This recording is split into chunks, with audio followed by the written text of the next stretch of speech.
tu vois, bon, ok, j'ai l'air d'un con. Si j'ai les casals, les lunettes, évidemment, ça va un petit peu mieux. Mais là, je suis d'accord, j'ai l'air d'un con. Non, j'en ai qu'un. Parce qu'en même temps, j'ai acheté un survêtement qui appartenait à LL Cool J, donc rouge. Donc j'ai dit, tiens, donc je fais des photos un peu pour Instagram. Donc LL Cool J dans le dos, je me prends pour un autre. Mais ça me fait du bien, j'ai l'impression d'appartenir à l'histoire.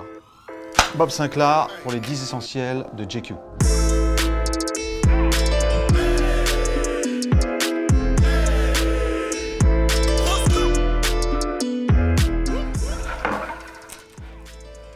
Écoute, cette raquette m'a été donnée par Roger Federer, lui-même.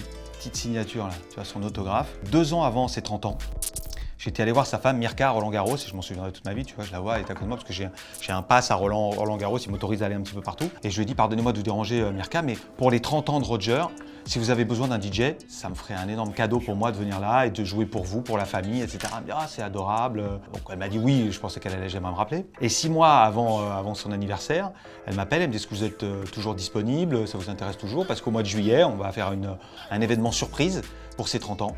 J'ai joué pour ses 30 ans, magnifique. 80 personnes triées sur le volet, toute sa famille. Et en échange, il m'a fait ce cadeau-là.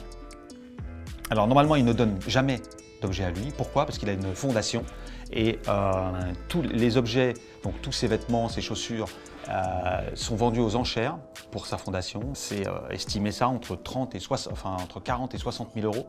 Donc tu vois, évidemment que je ne la vendrai jamais. Ça, c'est vraiment un cadeau, c'est très précieux. Quelquefois, je la touche. Alors j'ai essayé de jouer avec.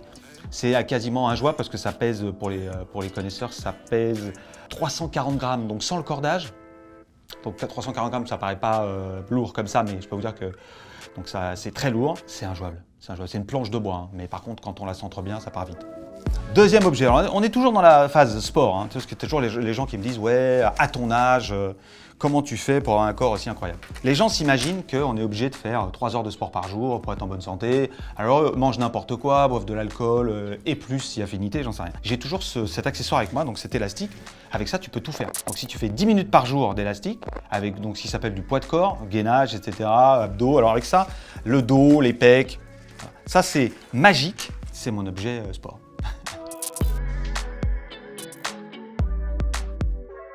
Bon, alors que je vous présente ces beautés magnifiques. La Repetto, 1978. Je suppose que c'est pour l'année où Serge Gainsbourg a commencé à les mettre. C'est pour ça aussi que je les aime, parce que Serge Gainsbourg, c'est un artiste extraordinaire pour moi, quasiment une œuvre d'art par rapport à tout ce qu'il a créé autour de son personnage et tout ce qu'il a fait dans sa carrière d'artiste, que ce soit au niveau de la photo, au niveau du cinéma et évidemment de la musique. Repetto m'ont fait une petite paire perso, donc Repetto pour Bob Sinclair, donc Repetto, merci beaucoup. J'ai commencé à en mettre à la suite de mon voyage en Jamaïque. J'ai fait un album avec Sly and Robbie, qui ont composé les 2 albums de Serge Gainsbourg, Aux armes, etc. et Mauvaise nouvelle des étoiles. En 78, l'année où Serge est allé à Kingston pour faire cet album reggae dont il rêvait. Il a pris les 2 meilleurs producteurs du moment, que sont Sly and Robbie. Donc Sly un batteur, Robbie un bassiste, avec toute une équipe évidemment autour de lui. Et Sly il lui a dit, écoute, j'adore tes chaussures. Est-ce que tu pourrais m'en trouver? Il se trouve qu'il chaussait exactement la même pointure que lui. Donc Serge Gainsbourg lui a laissé ses chaussures et il les a jamais quittées. Donc moi, quand je suis arrivé au studio en Jamaïque à Kingston, il avait ça, le jean serré un petit peu pas de def, le t-shirt blanc. Il s'habillait exactement comme Serge Gainsbourg. C'est incroyable, donc l'influence qu'a eu Serge Gainsbourg autour de lui durant ces années musicales et puis de tout, quoi. Donc moi, quand je les mets, je mets une petite chemise aussi Saigon, armée américaine, avec une veste à rayures, parce que j'adore l'artiste et je me fais influencer aussi par la mode, la façon dont s'habillaient ces gens-là à l'époque. Merci Repetto pour ces choses magnifiques.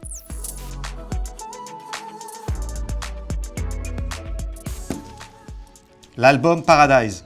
Ça, c'est mon premier album qui est sorti en 1998, featuring Thomas Bangalter, bien sûr, sur le morceau Gym Tonic. Alors, c'est un album que j'ai fait très spontanément. La French Touch arrivait, Yellow Production, mon label en était là avec DJ Yellow. On sentait arriver les prémices, grâce au premier album de Daft Punk, de cette disco filtrée, de ce nouveau son. Naturellement, j'ai commencé à sampler du disco et à vouloir imiter un petit peu, bien sûr, tous ces héros que j'avais à ce moment-là et ce feeling.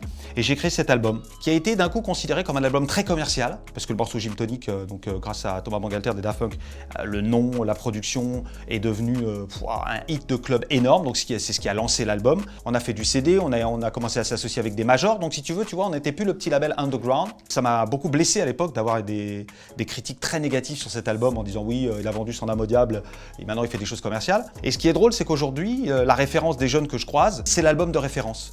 Waouh, on aimerait bien que tu refasses des sons comme ça. Enfin, ça, c'est la phrase que j'entends. Alors, je suis très flatté parce que eux, donc, ils découvrent cet album avec cette sincérité que j'avais à ce moment-là. Tu vois, comme quoi, finalement, nul n'est prophète dans son pays. Et au moment où tu fais les choses, souvent, elles ne sont pas forcément acceptées. Donc, les gens disent, ah bah finalement, ça, c'est underground. Donc, tu vois, c'est drôle comme les choses évoluent. Et je suis très fier de cet album Paradise, qui est mon premier album. Alors, mes potes DJ se foutent de ma gueule parce que j'ai ce petit cahier. Voilà, quand je fais mes sets de DJ. Quand tu joues tous les soirs, l'été, dans des endroits qui sont complètement différents. Comment tu fais pour jouer une playlist différente? Par exemple, ils me disent on joue souvent dans des festivals, donc tous les festivals, on fait la même playlist tout l'été. Moi, si je fais la même playlist tout l'été, je m'ennuie. Donc si je m'ennuie, les gens s'ennuient. Je considère la musique comme des échanges d'énergie. La musique, un titre a une certaine énergie. Avec l'énergie de chaque titre, je construis une histoire musicale. Mais tu vas se dire, il est un peu chaman et tout, mais pourquoi pas? Donc ce que je fais, c'est qu'en fonction des endroits où je joue, je crée des combinaisons d'énergie. Alors toi, tu vas dire oui, tu as joué ce titre-là, il est plus commercial qu'un autre, oui.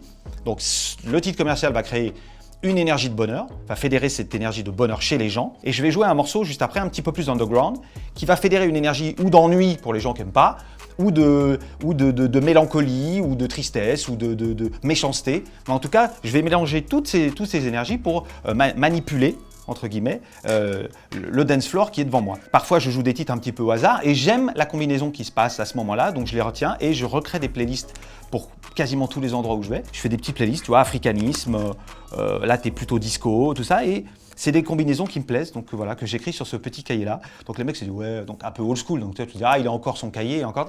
Donc ça intrigue beaucoup de gens. Voilà le secret. Alors, un peu de culture, les enfants.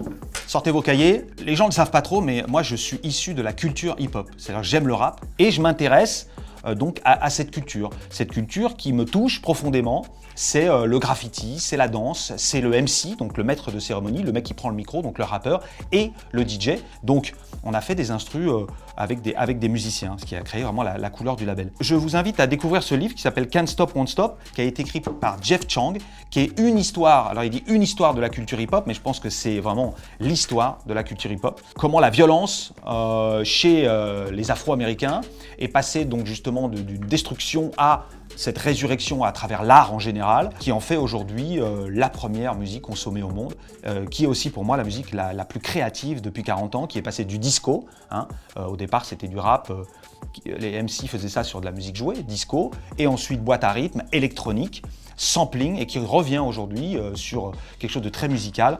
C'est ce qui a fait de moi, ce qui m'a inspiré pour faire la musique que je fais aujourd'hui. Can't stop, won't stop, les enfants. Alors, je ne porte jamais ça, mais c'est un objet culte de la culture hip-hop. 87-88, quand je découvre le rap, je le découvre à travers les pochettes de disques que j'achète à ce moment-là, donc que ce soit Public Enemy, les Beastie Boys, que ce soit LL Cool J. Je regarde ça et je suis comme un fou. Alors évidemment, il n'y a pas Internet comme pour voir la façon dont les mecs s'habillent. Moi, j'allais chez Dan, chez Tikaret, le magasin à Stalingrad. Donc Dan, si tu nous regardes, on se souvient et on pense à toi très fort. Et donc, c'était le seul magasin à Paris, à Stalingrad, où on pouvait acheter des objets avec lesquels on pouvait s'habiller et revendiquer sa culture hip-hop. C'était la double goose, c'était la nameplate, c'était le Kangol. Alors, ça me va pas du tout, hein, avec ma tête de Babtou, là. Tu vois, bon, ok, j'ai l'air d'un con. Si j'ai les casals, les lunettes, évidemment, ça va un petit peu mieux. Mais là, je suis d'accord, j'ai l'air d'un con. Non, j'en ai qu'un. Parce qu'en même temps, j'ai acheté un survêtement qui appartenait à LL Cool J, donc rouge. Donc j'ai dit tiens, donc je fais des photos un peu pour Instagram, donc LL Cool J dans le dos, je me prends pour un autre, mais ça me fait du bien, j'ai l'impression d'appartenir à l'histoire. Bon alors je vous ai amené deux nouveaux objets, alors vous me dites un objet, ok, mais c'est le même objet dans l'absolu.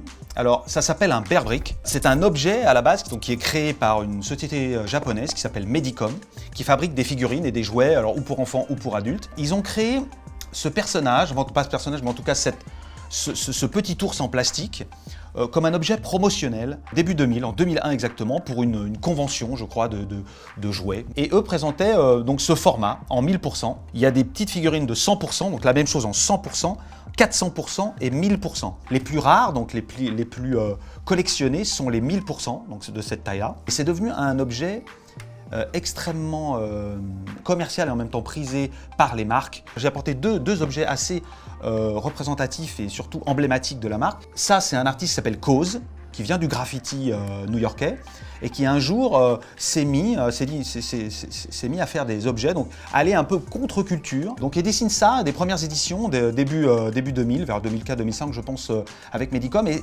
ces objets, à lui, deviennent vraiment très convoités, si tu veux. En tout cas, les collectionneurs se disent, tiens, voilà, les gens commencent à collectionner ces objets à lui. Donc les marques, depuis 2005, veulent s'associer avec Medicom pour créer un objet promotionnel, un espèce de goodies, ou pour mettre en avant la marque, pour s'associer en tout cas avec Medicom, qui est devenu, en tout cas avec cet objet Bearbrick, qui est devenu très prisé par les collectionneurs. La marque suprême qui a amené tout ce second-hand, cette revente à des prix exorbitants pour tous les collectionneurs, les éditions limitées, eux font la même chose avec des artistes morts, comme Andy Warhol, Cause, mais aussi des marques comme Nike, comme Sacai, Karl Lagerfeld avec Chanel. Chacun veut faire son objet parce que c'est devenu un objet de collection et donc qui donne de l'image à la marque.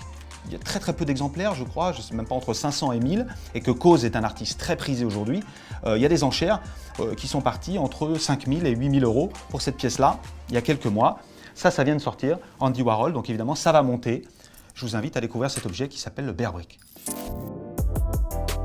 Je vous ai apporté cette chose, alors qui somme tous aujourd'hui est d'une banalité extrême, mais moi j'ai commencé la musique avec un ordinateur Atari et un sampler Akai où il y avait 2 mégas de mémoire dedans. 2 mégas, c'est même pas ce que pèse une photo qu'on poste sur Instagram aujourd'hui. Donc t'imagines, mais bon, avec rien, on peut tout faire. Donc aujourd'hui, j'ai cette chose, moi, qui me permet, en tournée partout dans le monde, même au studio, voilà, de faire de la musique, de rester en connexion avec le monde, avec ma famille, avec mes enfants, de créer de la musique. Ça donne accès à une créativité extraordinaire. Donc c'est vraiment une arme de bonté, de bienfait, quand c'est bien utilisé. Voilà. Donc je l'ai tous les jours avec moi, je ne peux pas m'en séparer. Si je ne l'ouvre pas pour créer quelque chose chaque jour, je me sens mal. Donc grâce à ça, voilà, j'existe. Mon logiciel, c'est un vieux logiciel qui a essayé de concurrencer Pro Tools à l'époque, qui s'appelle Digital Performer. Alors évidemment, les jeunes aujourd'hui qui utilisent Ableton, Logic, etc., ça va être des choses qui sont beaucoup plus développées, me rient un peu au nez. En musique, quand on maîtrise parfaitement quelque chose, il faut le garder. En tout cas, moi, ça me convient parfaitement pour créer ma musique, pour assembler mes sons. Parce que je travaille avec des musiciens qui viennent au studio, que j'enregistre dans ce Mac directement. Avec ça, on met un micro là, et on peut directement enregistrer des voix partout dans le monde. C'est extraordinaire. Ça, j'ai cette petite chose-là, qui vaut 1,90 €. Alors, c'est trop cher, première revendication, c'est sûr, mais les gens ne s'imaginent pas qu'on puisse prendre le métro quand on est un artiste, qu'on passe à la télé, etc. Bon, les gens se disent, non mais le mec, il a un chauffeur, tu vois, en limousine toute la journée. Alors, la voiture à Paris ne sert à rien. De toute façon, Madame la maire de Paris a bouché toutes les rues. Le Marais, vous ne pouvez pas y rentrer, c'est interdit. On ne peut plus circuler. Prenez un vélo ou le métro. Je compte sur vous.